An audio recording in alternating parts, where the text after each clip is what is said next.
Second. Students, हम लोगों ने जो चैप्टर स्टार्ट किया है वो है the market forces of demand and supply.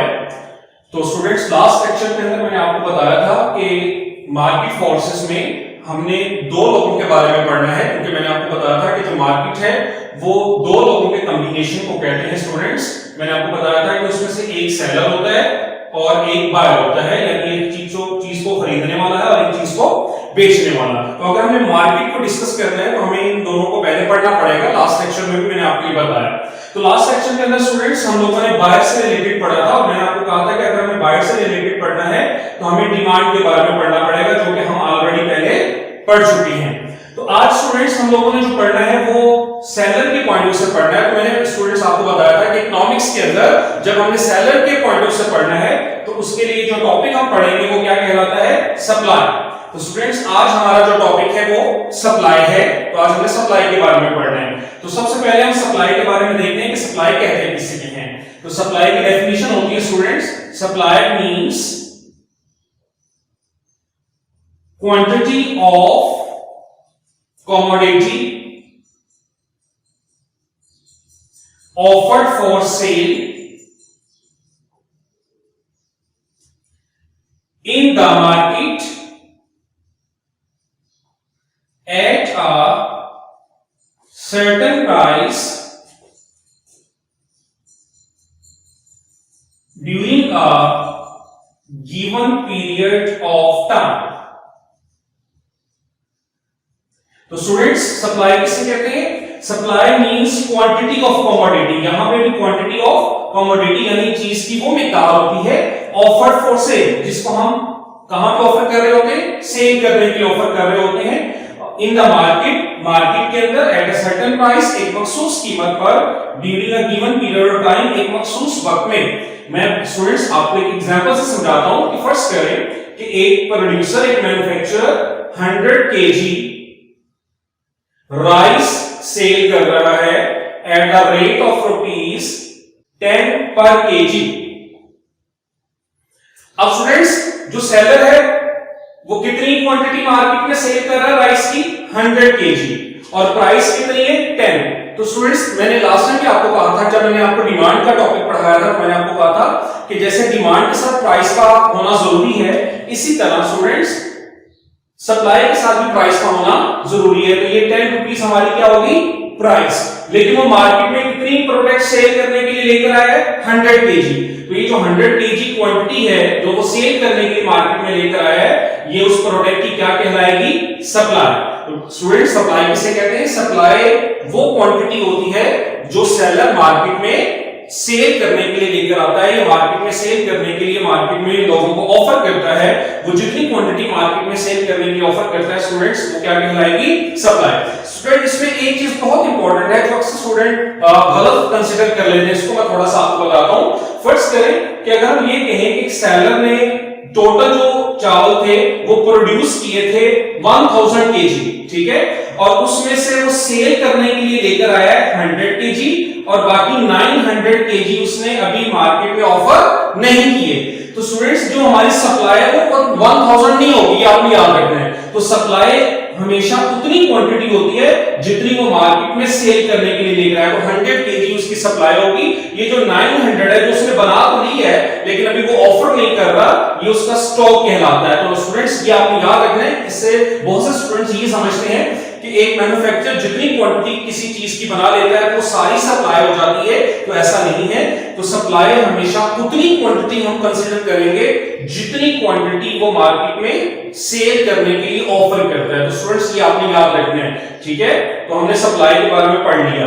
तो उसी तरह स्टूडेंट्स, जैसे हम लोगों ने लास्ट टाइम ये पढ़ा था कि ऐसे कौन कौन से फैक्टर्स हैं जो डिमांड को चेंज करते हैं, इसी तरह सप्लाई में भी कुछ ऐसे फैक्टर्स होते हैं जो सप्लाई को चेंज कर देते हैं। तो स्टूडेंट्स, सबसे पहले हम उनकी तरफ आते हैं। तो अब हम अगला टॉपिक पढ़ने से पहले ये पढ़ेंगे हाउ मेनी फैक्टर्स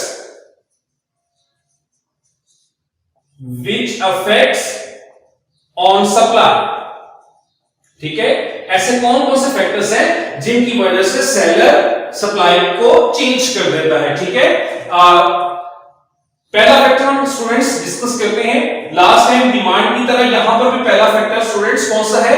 किसी भी प्रोडक्ट की price is the major factor. Students यहां पे एक चीज आपने बहुत ध्यान से पढ़ना है कि अब आपने इसको एज अ सेलर जो है ना वो पढ़ना है। अगर आप इसको एज अ बायर पढ़ेंगे तो आपको उलट लग रहा होगा। तो आपने याद रखना है जब भी आपने सप्लाई को डिस्कस करना है तो आपने सेलर के पॉइंट से स्टूडेंट्स को डिस्कस करना है। तो यहां पर भी जो सेलर है वो क्या करता है, जब उसके लग रहा हो स्टूडेंट्स, फर्स्ट करें कि मैं एक प्रोडक्ट बना रहा हूं, मैं उस फैक्ट्री का मालिक हूं, मैन्युफैक्चरर हूं, सेलर हूं, तो मैं क्या करूंगा, अगर मुझे लग रहा है कि मेरी प्रोडक्ट की जो प्राइस है मार्केट में बढ़ रही है तो मैं एज अ मैन्युफैक्चरर उसकी सप्लाई को फौरन बढ़ाऊंगा, क्योंकि मुझे तो खुशी होगी कि उसकी प्राइस बढ़ रही है।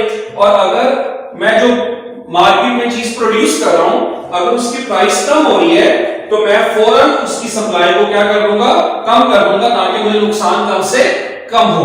तो यहां पर देख रहे हैं स्टूडेंट्स सप्लाई कम भी हो रही है और ज्यादा भी हो रही है, लेकिन यहां पर यानी इसका मतलब यह है कि सप्लाई चेंज हो रही है, किसकी वजह से, प्राइस की वजह से। तो डिमांड की तरह यहां पर भी पहला फैक्टर प्राइस ही है जो सप्लाई को चेंज करता है। इसी तरह स्टूडेंट्स सप्लाई को चेंज करने वाला जो दूसरा फैक्टर है वो है कॉस्ट ऑफ प्रोडक्शन। हम इसको कॉस्ट ऑफ प्रोडक्शन भी कह सकते हैं और स्टूडेंट्स हम इसको इनपुट प्राइसेस भी कह सकते हैं। ठीक है, यानी जब हम चीज को बना रहे होते हैं स्टूडेंट्स, जाहिर बात है जब हम चीज प्रोड्यूस कर रहे हैं तो जाहिर बात है उसके ऊपर हमारा खर्चा लग रहा होता है। वो खर्चा जो रॉ मटेरियल की शक्ल में भी है, हम मशीनरी का इस्तेमाल भी कर रहे हैं, ठीक है, लेबर को भी हमने हायर किया हुआ है। तो अगर किसी चीज को बनाने के ऊपर जो कॉस्ट हम बेयर कर रहे थे अगर वो ज्यादा लग जाती है, फर्स्ट करें वो उसकी प्राइसेस बढ़ जाती हैं, तो हम मैन्युफैक्चर क्या करेगा, वो उसकी सप्लाई को रिड्यूस कर देगा, कम कर देगा। और अगर वो जो चीज प्रोड्यूस कर रहा था अगर उसकी कॉस्ट जो है वो कम लग रही है उसके ऊपर, यानी अगर फर्स्ट करें रॉ मटेरियल सस्ता हो जाता है या जो मशीनरी का वो इस्तेमाल कर रहा है वो सस्ती हो जाती है, ठीक है, तो वो कॉस्ट नीचे चली जाती है, तो मैन्युफैक्चरर फौरन उसकी सप्लाई को बढ़ा देगा। तो यहां पर भी सप्लाई चेंज हो रही है। मैंने आपको लास्ट लेक्चर में भी बताया था कि जब मैं वर्ड चेंज यूज करता हूं तो उसमें दोनों पॉसिबिलिटीज हो सकती है, इंक्रीज की और डिक्रीज की। तो ठीक हो गया, तो लिहाजा हमारा दूसरा फैक्टर जो सप्लाई को चेंज करता है स्टूडेंट्स वो क्या है, कॉस्ट ऑफ प्रोडक्शन। इसी तरह स्टूडेंट्स कुछ और फैक्टर भी हैं जो कि सप्लाई को चेंज करते हैं। अब उनकी तरफ आते हैं, जैसे कि तीसरे नंबर पर स्टूडेंट्स हमारे पास होता है टेक्नोलॉजी। अब जाहिर बात है जब हम चीज को बना रहे होते हैं तो हम उसको कोई ना कोई टेक्नोलॉजी का इस्तेमाल करके वो चीज प्रोड्यूस हो रही होती है। फर्स्ट करें कि हम कोई एक लेटेस्ट टेक्नोलॉजी, एक नई इन्वेंशन होती है और एक नई मशीनरी का इस्तेमाल हम कर लेते हैं। तो जब टेक्नोलॉजी हम नई इस्तेमाल कर लेते हैं फर्स्ट करें तो उसकी वजह से हमारी जो चीजों की सप्लाई है उसमें इजाफा हो सकता है। और अगर हम कोई टेक्नोलॉजी पुरानी इस्तेमाल कर लेते हैं या पुरानी इस्तेमाल कर रहे हैं तो उससे उसकी सब प्रोडक्ट की सप्लाई क्या हो जाएगी, कम हो जाएगी। लिहाजा जो टेक्नोलॉजी भी एक ऐसा फैक्टर है जो मैन्युफैक्चर की सप्लाई को क्या करता है, चेंज करता है, ठीक है। तो यहाँ पर जो सप्लाई चेंज हो रही है वो इस दफा टेक्नोलॉजी की वजह से चेंज हो रही है। ठीक हो गया स्टूडेंट्स। इसी तरह स्टूडेंट्स यहाँ पर भी बेशुमार फैक्टर्स हैं, डिमांड की तरह स्टूडेंट्स यहां पर भी बेशुमार फैक्टर हैं जिनकी वजह से सप्लाई क्या होती है, चेंज होती है।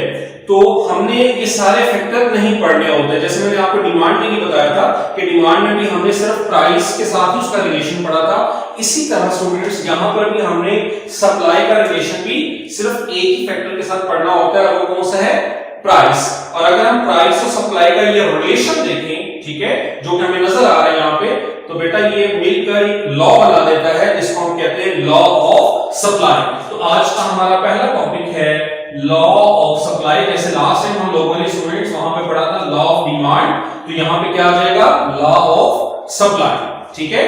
अब हमें डेफिनेशन याद करना स्टूडेंट्स बहुत आसान हो जाएगा, क्योंकि मैंने आपको लॉ ऑफ सप्लाई पढ़ाने से पहले ही कुछ ऐसी चीजें पढ़ा दी जो कि उसमें इस्तेमाल होनी थी, ठीक है। और आप ये एरो जो आपको नजर आ रहे हैं स्टूडेंट्स, इनसे आप डेफिनेशन को आसानी से बयान कर सकते हैं। तो यहां पे अगर हम लॉ ऑफ सप्लाई की डेफिनेशन स्टूडेंट्स पढ़ें तो डेफिनेशन क्या होगी, अदर थिंग्स, फिर यहां पे वही बात हम लिख रहे हैं, अदर थिंग्स रिमेन सेम। अब स्टूडेंट्स ये अदर थिंग्स क्या है, मैंने लास्ट लेक्चर में भी आपको बताया था कि अदर थिंग्स क्या है, जो प्राइस के अलावा फैक्टर्स हैं जो सप्लाई को चेंज करते हैं वो अदर थिंग्स हैं। तो हमने उनको क्वेश्चन में से निकालना है, तो निकालने के लिए हम उनको कांस्टेंट कर लेंगे। Other thing remain same if price of a commodity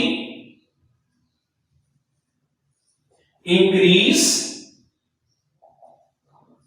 then supply also increase। यहां पे स्टूडेंट्स अगर आप देखें तो पॉजिटिव रिलेशन है, ठीक है, एंड वाइस वर्सा। और अगर किसी प्रोडक्ट की प्राइस कम हो जाएगी तो उसकी सप्लाई भी कम हो जाएगी। तो यहां पे पॉजिटिव रिलेशन आपको स्टूडेंट्स ये रिलेशन नजर नहीं आ रहा है। ये देखें कि जब प्राइस इंक्रीज होती है तो मैन्युफैक्चर सप्लाई को बढ़ा देता है, ठीक है, और जब प्राइस डिक्रीज होती है तो मैन्युफैक्चर सप्लाई को कम कर देता है। लिहाजा इन दोनों के दरमियान में पॉजिटिव रिलेशन। स्टूडेंट्स इसको आपने मिक्स नहीं करना, याद रखना है कि प्राइस और डिमांड में इनवर्स रिलेशन था और प्राइस और सप्लाई में पॉजिटिव रिलेशन है, ठीक है, यानी प्राइस के बढ़ने से सप्लाई भी बढ़ जाती है और प्राइस के कम होने से सप्लाई भी कम हो जाती है। तो स्टूडेंट्स हम लोगों ने लॉ ऑफ सप्लाई की डेफिनेशन पढ़ ली, ठीक है। अब लास्ट लेक्चर की तरह स्टूडेंट्स मैंने आपको पहले भी बताया था कि जब भी हम कोई लॉ पढ़ते हैं तो उसका हमने टेबल भी बनाना होता है और उसको हमने डायग्राम से भी प्रूव करना होता है। तो अब हम स्टूडेंट्स इसके टेबल की तरफ आते हैं और इसकी डायग्राम की तरफ आते हैं। तो स्टूडेंट्स हम लोग इसका स्केड्यूल बनाते हैं। तो हमने कितने वेरिएबल्स का रिलेशन देखना है? 2 वेरिएबल्स का रिलेशन देखना है। लास्ट टॉपिक की तरह यहां पर भी हमारे पास 2 ही कॉलम होंगे स्टूडेंट्स। एक कॉलम हमारे पास प्राइस का है जो कि रुपीस में है और दूसरा कॉलम हमारे पास सप्लाई का है। तो सप्लाई को भी क्यू से ही रिप्रेजेंट करते हैं क्योंकि ये भी क्वांटिटी को ही शो करता है, ये याद रखना आपने, ठीक है। बहुत से स्टूडेंट्स कहते हैं सर हमें कैसे पता चलेगा कि ये सप्लाई, ये जो क्यू आप लगा रहे हैं ये सप्लाई वाला है या डिमांड वाला? तो हमने उनके रिलेशन से देखना है। अगर तो प्राइस और उस में डिमांड में आपको पता है कि इनवर्स रिलेशन है, अगर तो आपको लग रहा है कि ये इनवर्स रिलेशन के साथ है तो वो डिमांड को रिप्रेजेंट कर रहा होगा, और अगर आपको लग रहा है कि जो टेबल बनाया गया है वो पॉजिटिव रिलेशन के साथ है तो इसका मतलब है कि वो लॉ ऑफ सप्लाई को रिप्रेजेंट कर रहा है। तो आपने उसके रिलेशन से देखना है। तो स्टूडेंट्स हम लोगों ने यहाँ पे कोई भी वैल्यूज लगानी है तो कल की तरह हम कोई भी वैल्यूज वही लगा लेते हैं। 1 2 3 4 5। तो लास्ट में भी मैंने यही प्राइस ली थी तो मैं अज्यूम कर लेता हूं कि एक से लेकर मैंने 5 तक यहां पे प्राइस कंसीडर कर ली। अब मैंने सप्लाई के अंदर वैल्यूज लगानी है तो मैंने आपको लास्ट टाइम बताया था कि इसमें कोई हार्ड एंड फास्ट रूल नहीं होता, जो दिल करता वैल्यूज लगाएं लेकिन रिलेशन के मुताबिक लगाएं। तो यहां पे पॉजिटिव रिलेशन है तो हमने लॉ ऑफ सप्लाई भी पढ़ा है कि प्राइस बढ़ेगी तो सप्लाई भी बढ़ेगी। तो यहां पर भी हम कोई और ऐसी वैल्यूज ले लेते हैं जो इंक्रीज कर रहे हो। फॉर एग्जांपल 2 4 6 8 और 10। तो अगर आप देखें स्टूडेंट्स तो जो प्राइस बढ़ती जा रही है, जब किसी प्रोडक्ट की प्राइस 1 रुपया थी तो सेलर 2 चीजें मार्केट में सेल कर रहा था, ठीक है। जो उसकी प्राइस 2 रुपए हो गई तो सेलर ने अपनी सप्लाई को बढ़ा दिया, 2 से बढ़ाकर 4 कर दिया। जो उसकी प्राइस बढ़ती जा रही है सेलर उसकी सप्लाई को बढ़ाता जा रहा है। और स्टूडेंट्स अगर आप नीचे वाली साइड से देखें तो जो प्राइस कम होती जा रही है तो सेलर उसकी सप्लाई को भी कम करता जा रहा है। इसका मतलब है कि ये जो टेबल है ये लॉ ऑफ सप्लाई को एक्सप्लेन कर रहा है। अब स्टूडेंट्स हम इसकी डायग्राम बनाते हैं, हम इसको डायग्राम से देखते हैं। तो स्टूडेंट डायग्राम में आपको पता है कि 2 एक्सिस हम बनाते हैं, लास्ट टाइम भी हमने यहां पे बनाया था। तो हमारे पास एक एक्स एक्सिस होता है, एक वाई एक्सिस होता है स्टूडेंट्स, ठीक है। हम एक्स एक्सिस भी लिख सकते हैं, वाई एक्सिस भी लिख सकते हैं, या ट्रैक उनके नाम भी लिख सकते हैं, ये भी आपने याद रखना है। तो चलिए मैं एक्स एक्सिस और वाई एक्सिस ही लिख देता हूं ताकि अभी आप स्टार्ट में तो आपको प्रॉब्लम ना हो। तो यहाँ पे हमारे पास y में प्राइस आएगी, लास्ट टाइम भी हमने यहाँ पे प्राइस रखी थी, और इस दफा यहाँ पे हमारे पास x एक्सिस में डिमांड की जगह सप्लाई आ गई। अब हमने यहाँ पे जो वैल्यूज लगानी है मैंने आपको लास्ट टाइम भी बताया था कि ऑर्डर टेबल को देख के लगानी है स्टूडेंट्स। तो प्राइस में देखें हमारे पास 1 से स्टार्ट हो रहा है 5 तक, हम 1 से लेकर 5 तक 5 वैल्यूज ले लेते हैं। अब स्टूडेंट्स हम सप्लाई की तरफ आते हैं। तो अगर आप देखें तो सप्लाई में हमारे पास 2 से लेकर 10 तक है, तो असेंडिंग ऑर्डर में हमने इसको बनाना है। मैंने लास्ट लेक्चर में भी आपको बताया था 2 4 6 8 और 10। अब हम टेबल को देखते जाते हैं और साथ साथ उसको बनाते जाते हैं। तो जब प्राइस 1 थी तो सप्लाई स्टूडेंट्स कितनी है 2। तो जब प्राइस 1 है तो सप्लाई हमारे पास 2 है। जहां पर दोनों पॉइंट्स इंटरसेक्ट करेंगे वहां पर हमने एक डॉट लगा देना है। इसी तरह स्टूडेंट्स 2 पे हमारे पास 4 है, या आपने स्टूडेंट्स टेबल को देख के बनाना है। 2 पे 4 है, 3 पे 6 है, 4 पे 8 है। उसके बाद 5 पे हमारे पास 10 है। तो जो ही स्टूडेंट्स हमें ये 5 पॉइंट्स मिल जाएंगे, हम इन 5 पॉइंट्स को आपस में मिला देंगे, एक लाइन हमें मिल जाएगी, एक कर्व हमें मिल जाएगा जिसको हम सप्लाई लाइन या सप्लाई कर्व कहते हैं। तो स्टूडेंट्स ये हमने बनाया, और अगर आप देखें तो ये पॉजिटिव रिलेशन के साथ है स्टूडेंट्स, जो प्राइस बढ़ती जा रही है सप्लाई भी बढ़ती जा रही है, तो आपको ये जो कर्व है वो डिमांड का ऑपोजिट नजर आएगा। अब आपको इनको जुबानी याद होने चाहिए कि डिमांड का कर्व कैसे बनता है और सप्लाई का कर्व कैसे बनता है। स्टूडेंट्स अब हम अपने अगले टॉपिक की तरफ जाते हैं। हमारा अगला टॉपिक है difference between individual supply and market supply. जिस तरह से हम लोगों ने डिमांड में पढ़ा था individual demand and market demand, तो आपको थोड़ा सा याद होना चाहिए कि मैंने आपको बताया था कि इंडिविजुअल डिमांड का मतलब होता है कि जब आप किसी एक बायर के बारे में पढ़ते हैं, और मार्केट डिमांड का मतलब होता है कि जब आप एक से ज्यादा बायर के बारे में पढ़ना चाहते हैं या पढ़ते हैं, तो स्टूडेंट्स वो मार्केट सब डिमांड कहलाती है। अब इसी तरह यहां पर हम इंडिविजुअल सप्लाई और मार्केट सप्लाई के बारे में पढ़ते हैं। तो सबसे पहले इंडिविजुअल सप्लाई देखते हैं कि इंडिविजुअल सप्लाई क्या होती है। तो इंडिविजुअल का मतलब होता है इनफरादी, एक, ठीक है। इंडिविजुअल का मतलब होता है सिंगल, ठीक है, ये आपने याद रखना है। और सप्लाई किससे रिलेट कर रही है? सेलर से, क्योंकि वो चीजें वो बनाते हैं। तो इसका मतलब है कि इंडिविजुअल सप्लाई का मतलब क्या हो गया कि individual supply show the supply of goods by single seller. अगर आप एक सेलर के बारे में आप देखना चाह रहे हैं कि एक सेलर की सप्लाई को देखना चाह रहे हैं, तो वो इंडिविजुअल सप्लाई कहलाती है, ठीक हो गया। और अगर हम देखते हैं मार्केट सप्लाई क्या है, तो मार्केट सप्लाई क्या हो जाएगा, जिसमें आप एक से ज्यादा सेलर की सप्लाई को ले लेंगे, ठीक है। यानी मार्केट सप्लाई क्या शो करती है? Sum of supplies of all sellers, ठीक है। यानी अगर हम तमाम सेलर्स को, और याद रखें यहां पे सेलर्स से मुराद इंडिविजुअल्स, ऑल इंडिविजुअल्स भी हम कह सकते हैं, जैसे कि मैंने आपको डिमांड में भी बताया था। तो अगर हम तमाम सेलर्स की सप्लाई को जमा कर दें तो वो मार्केट सप्लाई हो जाएगी, और अगर हम एक सेलर की सप्लाई को देखना चाहते हैं तो वो क्या कहलाएगी? Individual supply. तो स्टूडेंट्स क्या आपने याद रखना है, मैं थोड़ा सा आपको दोबारा ये रिवाइज करवा देता हूं कि हमारा अब टॉपिक है इंडिविजुअल सप्लाई और मार्केट सप्लाई में क्या फर्क होता है। तो इंडिविजुअल सप्लाई का मतलब होता है कि अगर आप एक सेलर की सप्लाई को देखना चाह रहे हैं, ठीक है, तो वो इंडिविजुअल सप्लाई होगी। और अगर आप एक से ज्यादा सेलर्स की सप्लाई को देखना चाह रहे हैं इकट्ठा, तो उसको बेटा मार्केट सप्लाई कहते हैं।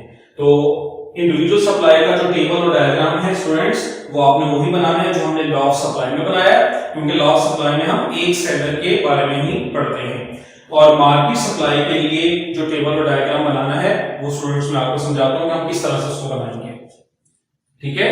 तो अब आप आते हैं कि मार्केट सप्लाई का टेबल कैसे बनेगा। तो स्टूडेंट्स इसके टेबल के लिए हम 4 कॉलम ले लेते हैं,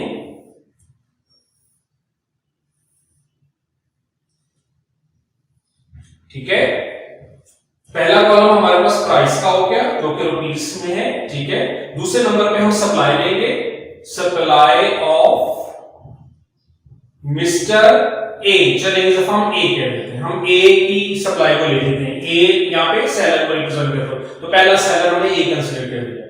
दूसरे नंबर पे आ गया सप्लाई ऑफ मिस्टर बी। हम 2 लोगों की सप्लाई को ले लेते हैं और इन दोनों को सम कर देंगे तो क्या बन जाएगा? मार्केट सप्लाई, ठीक है। अगर आप चाहते हैं कि आप 2 से ज्यादा लें तो स्टूडेंट्स आप 2 से ज्यादा भी ले सकते हैं, ए बी सी कर लें, आगे डी कर लें, चारों को जमा कर लें। तो जितने भी आप सेलर्स लेना चाहते हैं आप मार्केट सप्लाई में ले सकते हैं, ठीक है। तो हमने एग्जांपल के तौर पे 2 सेलर ले लिए, ठीक, और हम दोनों की सप्लाई को ऐड कर देंगे तो हमारे पास मार्केट सप्लाई बन जाएगी। तो अब हमें इसको बनाना है, हमें पता है, हम ऑलरेडी पहले पढ़ चुके हैं कि प्राइस और सप्लाई में पॉजिटिव रिलेशन है, यानी पॉजिटिव रिलेशन का मतलब क्या है कि जब प्राइस बढ़ेगी तो सप्लाई भी बढ़ेगी, तो उसको मद्देनजर रखते हुए स्टूडेंट्स हम इसको आसानी से बना सकते हैं। तो लिहाजा हम चले प्राइस वही ले लेते हैं 1 2 3 4 5। उसके बाद सप्लाई ऑफ ए वो भी मैं वही ले लेता हूं 2 4 6 8 10। ठीक है स्टूडेंट्स, चलें अब मैं क्या करता हूं मिस्टर बी की सप्लाई को ले लेता हूं, तो उसको भी मैंने बढ़ाना है तो भी वैल्यू ले सकते हैं। फॉर एग्जांपल स्टूडेंट्स मैं यहां पे ले लेता हूं 10 20 30 40 50। लिहाजा जो जो प्राइस बढ़ती जा रही है दोनों ने अपनी सप्लाई को बढ़ाया। अब हम देखना चाहते हैं कि मार्केट सप्लाई क्या है, तो हमने अज्यूम किया हुआ है कि हमारे पास दो ही सेलर है, तो हम दोनों सेलर्स की सप्लाई को क्या कर देंगे प्लस कर देते हैं हम इसको। तो 2 और 10 हमारे पास 12 हो गया, ये हमारे पास 24 आ गया, ये 36 हो गया, ये 48 हो गया और ये 60 आ गया। तो ये जो हमारे पास लास्ट कॉलम स्टूडेंट्स हम बनाया है, जो हमने ए और बी की सप्लाई को ऐड करके बनाया है, ये हमारी मार्केट सप्लाई होगी। तो अब इसको मद्देनजर रखते हुए स्टूडेंट्स हम इसकी डायग्राम बनाते हैं। स्टूडेंट्स अब हम मार्केट सप्लाई की डायग्राम बनाते हैं। डायग्राम में उसी तरह से हम दो एक्सिस बना लेते हैं। मैंने आपको कहा कि आप एक्स एक्सिस और वाई एक्सिस भी लिख सकते हैं। अगर आप ये नहीं लिखना चाहते तो मैं डायरेक्ट यहां पे प्राइस और यहां पे सप्लाई भी लिख सकता हूं। आगे स्टूडेंट्स मैं इसी तरह से करूंगा, अभी आप स्टार्टिंग में इन चीजों को सीखते जाएं। तो हमारे पास प्राइस में स्टूडेंट्स 5 वैल्यूज हैं, असेंडिंग ऑर्डर में बनाएंगे। अब आपको ये चीजें आनी चाहिए, घर में आपने इसको बनाना है 1 2 3 4 5। इससे परेशान नहीं होना, जो दिल करता आप वैल्यूज ले लीजिएगा, बस रिलेशन आपने याद रखनी है। तो अब हम ए और बी को अलग-अलग भी बनाना चाहे तो बना सकते हैं। अब हमें जरूरत नहीं है क्योंकि हम मार्केट सप्लाई पढ़ रहे हैं, तो हम इसको कंबाइन जो हमने इसको किया है उसी को लेते हैं। तो यहाँ पे हमारे पास 12 से लेकर 60 तक है, तो हम सेम गैप के साथ ही बना रहे हैं असेंडिंग ऑर्डर में 12 24 36 48 और 60। तो स्टूडेंट्स जब प्राइस 1 थी तो मार्केट सप्लाई कितनी है 12। तो यहां से हम लोग प्राइस 1 ले लेते हैं और मार्केट सप्लाई हमारे पास 12 है, हमें एक पॉइंट मिल जाएगा। उसके बाद 2 पे हमारे पास 24 है, तो 2 पर स्टूडेंट्स हम लोग 24 ले लेते हैं। उसके बाद 3 पर अगर आप टेबल में देखें तो स्टूडेंट्स 36 है। उसके बाद स्टूडेंट्स 4 पे हमारे पास है 48 और लास्ट में हमारे पास 5 पे है 60। तो इस तरह से हमें 5 पॉइंट स्टूडेंट्स मिल गए हैं। हम अगर इन पांचों पॉइंट्स को मिला दें हमें एक सप्लाई कर्व या लाइन मिल जाएगी। ये अब हमारी मार्केट सप्लाई है जो हमने सम करके कैलकुलेट की है। तो लिहाजा हमने इंडिविजुअल सप्लाई और मार्केट सप्लाई भी पढ़ लिया। तो इंडिविजुअल सप्लाई में आप वही टेबल और डायग्राम बना लीजिएगा स्टूडेंट्स जो आपने लास्ट सप्लाई में पढ़ा है, जिसमें आप सिंगल यानी अगर मैं फॉर एग्जांपल इसी टेबल को बताऊं तो ये जो स्टूडेंट्स सप्लाई और बी और मार्केट सप्लाई से पहले प्राइस और एक शख्स की जो सप्लाई है या आपकी इंडिविजुअल सप्लाई है, और क्योंकि हमने यहाँ पे एक से ज्यादा लोग ले लिए थे तो लिहाजा ये मार्केट सप्लाई करेंगे। तो मैंने आपको ये भी टॉपिक स्टूडेंट हम लोगों ने सीख लिया है। स्टूडेंट्स अब हम नेक्स्ट टॉपिक की तरफ आते हैं जो इसी से रिलेट कर रहा है। जैसे हमने डिमांड में पढ़ा था शिफ्ट्स इन सप्लाई या चेंजेस इन सप्लाई, कि जब सप्लाई में चेंजेस आती हैं तो हमारा जो सप्लाई कर्व है वो कहां पे शिफ्ट करेगा। जैसे हमने डिमांड में पढ़ा था हमें ये भी आना चाहिए, और मैंने उस वक्त भी आपको कहा था कि नेक्स्ट चैप्टर में आपको ये चीजें सीखनी है, आपको ये आनी चाहिए हर सूरत में, आपने उनको इस्तेमाल करके आगे आपने मूव करना है। तो ये आप बेसिक्स पढ़ रहे हैं इस चैप्टर के अंदर, तो लिहाजा इसलिए आपको ये स्टूडेंट्स ध्यान से आपने करना है और घर में इनको बनाना भी आपने बार बार। तो चेंजेस का मैंने आपको बताया था कि चेंजेस में दोनों तरह की चेंजेस होती है, इंक्रीज और डिक्रीज। तो अगर हम देखना चाहते हैं कि सप्लाई बढ़े तो हमारा सप्लाई कर्व कहां पे शिफ्ट करेगा, और अगर सप्लाई कम हो तो सप्लाई कर्व कहां पे शिफ्ट करेगा। स्टूडेंट्स हम इसको एक डायग्राम से सीखते हैं।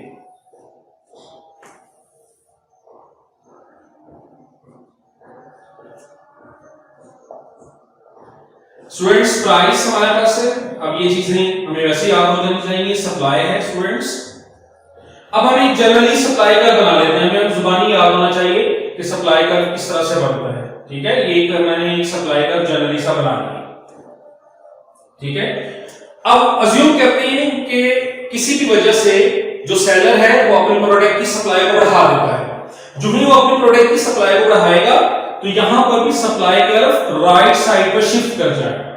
इसको मैं S1 का नाम दे देता हूं, ठीक है।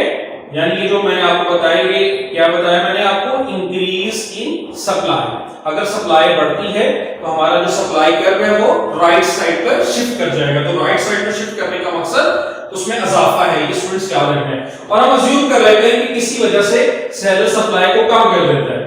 स्टूडेंट्स मैंने अभी आपको कहा कि जो ही सप्लाई इंक्रीज होती है तो हमारा जो सप्लाई कर्व है वो कहां पे शिफ्ट हो जाता है, राइट साइड पे। और अगर सप्लाई कम होती है तो हमारा जो कर्व है वो लेफ्ट साइड पर शिफ्ट हो जाएगा। तो याद रखना, अगर सप्लाई लेफ्ट साइड पर शिफ्ट होती है तो इसका मतलब ये है कि सप्लाई कम हो रही है। तो हमने ये सीख लिया, इस डायग्राम में हमें ये सीखना था कि अगर सप्लाई चेंज हो यानी इंक्रीज और डिक्रीज हो तो वो कहां पे कैसे मूव करती है। तो हमने सीखा कि अगर राइट साइड पे मूव करे तो समझे सप्लाई इंक्रीज कर रही है, और अगर लेफ्ट साइड पे जाए तो आप समझें कि वो डिक्रीज कर रही है। तो लिहाजा आज का जो स्टूडेंट्स हमारा टॉपिक था वो वाइंड अप हो गया। तो इंशाल्लाह नेक्स्ट में अब हम लोगों ने स्टूडेंट्स मार्केट फोर्सेस को पढ़ना है, क्योंकि अब हम डिमांड को भी पढ़ चुके हैं, सप्लाई को भी पढ़ चुके हैं।